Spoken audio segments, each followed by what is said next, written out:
Hello everyone. So welcome back to our physics class. Now since your second unit test paper is over, so from today onwards we will going to continue with our syllabus and we will going to begin with a new chapter, that is energy.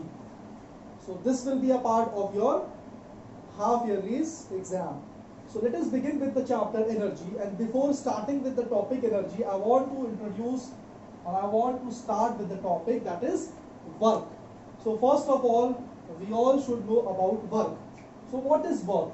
Work is said to be done by a force.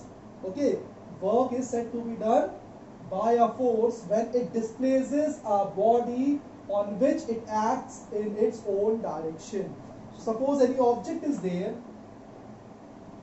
okay, and whenever a force is applied on that object, so whenever a force is applied on an object, so work will be done by this force only, and it will going to displace, if it going to displace the body from position A to position B.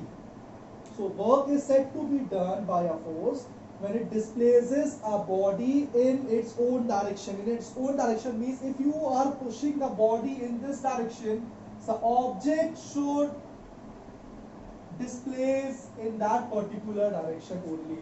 So the direction in which the force has been applied, in the same direction the body should move.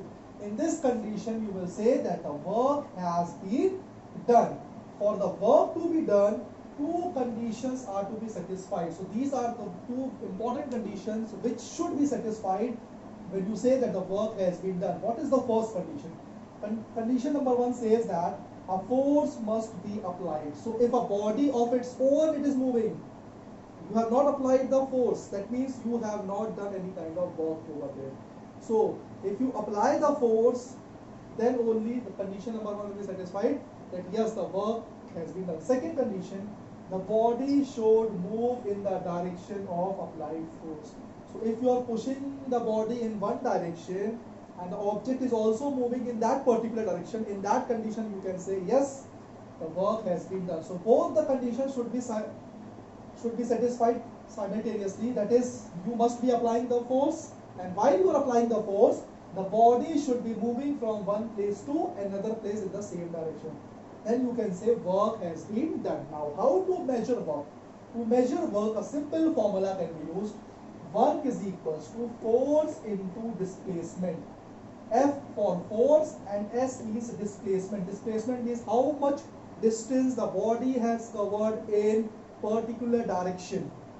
So formula will be work is equals to force into displacement. So this is the condition for doing work. Now suppose if you apply the force on a body, okay, you have applied a force of 100 Newton or 1000 Newton and the body is not changing its position, the body is not moving from its position, so will you say that the work has been done?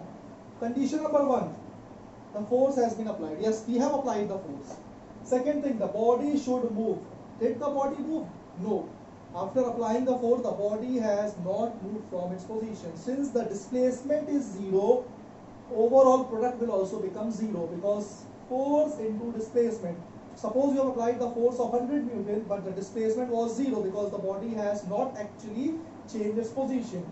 So force into zero, the result will become zero. So total outcome will be zero. That means you can say that work has not been done. So zero work or no work has been done. So this is the condition for work.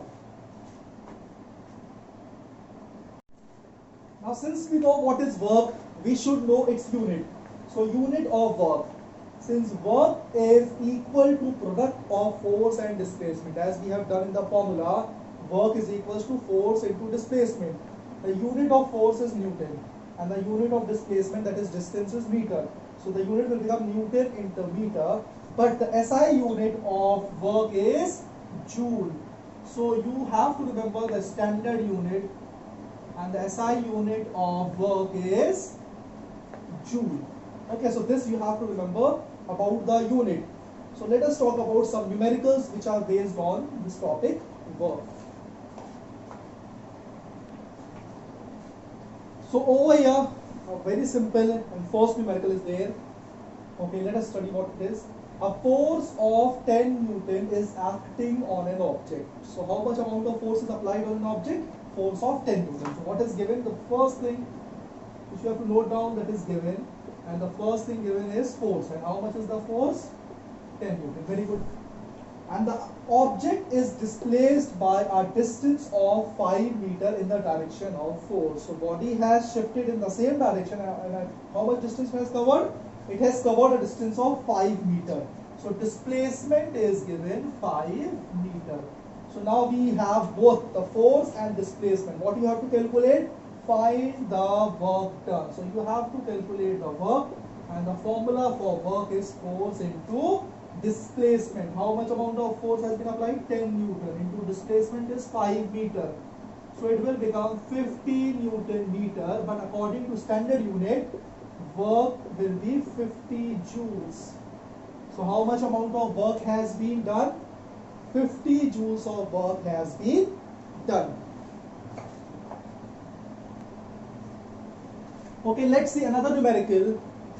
So the numerical number 2 states that a worker does 150 joule of work. So how much amount of work this worker has done? 150 joule of work has done by dragging a sack of cement with a force of 60 Newton. So he has dragged one bag of cement, or you can say sack of cement, with a force of 60 Newton. So he has applied a force of 60 Newton. What you have to calculate? You have to find the displacement of sack. So first thing you have to write in solution part, given, and what is given? Work has already been given. Work, that is W, is given 150 joules. And then they have given force. How much amount of force has been applied? 60 Newton of force has been applied. And what is to be calculated? Displacement. So which formula we will apply? Work formula. Formula of work is force into displacement. Since we require displacement, force is multiplying the side, it will come this side and it will get divided. So work upon force will be displacement. You can use this formula. So displacement will be equals to work upon force. How much is the work? 150 joule of work. And how much amount of force has been applied? 60 Newton of force. When you divide it, 3 2s are 3 5s are 5 upon 2, that is 2.5, and it is displacement, so the unit should be meter. So 2.5 meter of displacement has been done. So displacement is equals to 2.5 meters. So this is how you have to do simple numericals, basic numericals which are based on formulas. Now since we know the word work, we know the definition of work, we know the unit of work, now we should know about energy. So what is energy? Energy is defined as the capacity to do work. So if you want to perform any kind of work, what is required? The energy is required. So basically work and energy are relative terms. So you can say they both relate each other. How? If you want to perform any kind of work, okay, so if you want to do any kind of work, energy is required. And there is loss of energy which will take place while completing a work. So suppose if you are doing any kind of work, so at the beginning, when you just started the work, your body is full of energy, you are feeling energetic. But as slowly and slowly when you are completing your work, and by the time you have actually completed the work, you feel tired. Because while completing that work or while performing that activity, your body was losing some kind of energy. So to do a work, energy is required. So you can say that work and energy, they both are relating each other, they both are relative terms. So suppose if I take one example, when you run for some time, so suppose you have started a race or you want to run and take 3 to 4 rounds of a ground, and we have just started running. At the starting, you will feel you are energetic, you are full of energy. But as you continue with your running process, after some time your body will start getting exhausted, and the last, when you complete your work, you feel completely tired because your body has used the energy. So if you want to do some work, energy will be required. So this is how you can say work and energy both are relating. So when we talk about the SI unit of energy, the standard unit of energy is also joule, because the standard unit of work was joule. So here you can say that the standard unit of energy is also joule, because both are relative terms. Now let us talk about types of energy. Okay.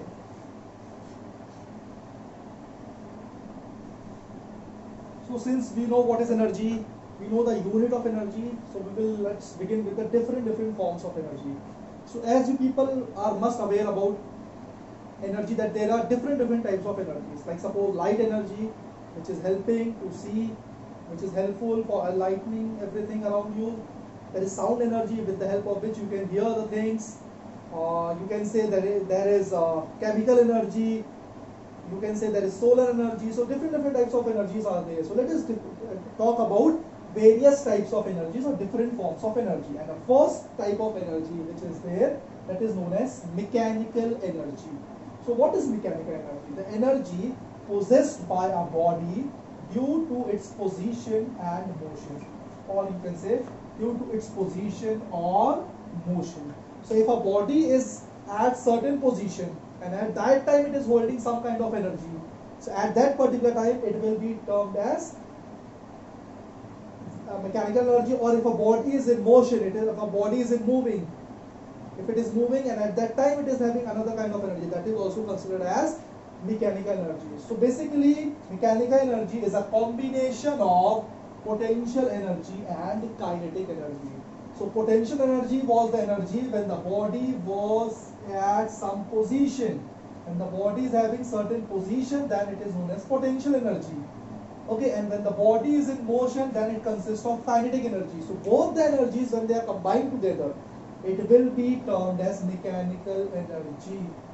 So mechanical energy is actually potential energy plus kinetic energy, and the sum of potential energy plus kinetic energy will always remain same. If suppose there is 50% of potential energy, so there will be 50% of kinetic energy. Sum will always be equals to 100%. So this is about first type of energy, that is mechanical energy. Now in next class we will going to talk about in detail, that is in the next period we are going to talk about in detail about potential energy, kinetic energy and different other types of energies. Okay, so you people have to study till here. First thing, you have to study about work, unit of work, how to calculate work, then do some numericals, then what is energy, how the energy is related to work, and then the different types of energies, in which the first form of energy, that is mechanical energy, which actually consists of potential energy and kinetic energy.